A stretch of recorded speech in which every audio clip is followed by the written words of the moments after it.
ఈ రాష్ట్రాలను చూసుకోవాల్సిన బాధ్యత భారత ప్రభుత్వానికి ఉంటుంది. అదేవిధంగా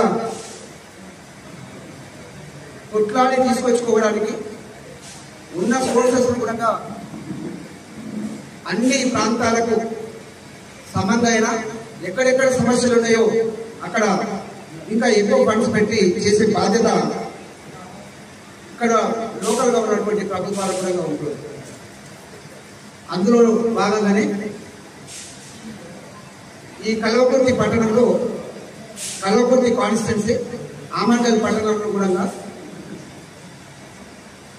చిన్న చిన్నగా కార్యక్రమాలు స్టార్ట్ అవుతా ఉన్నాయి. నేను ఈ సందర్భంగా ఒక మాట చెప్పదలుచుకున్నాను. అభివృద్ధి చేసి ఉంటే ఇప్పటికే ఇన్ని వందల కోట్లు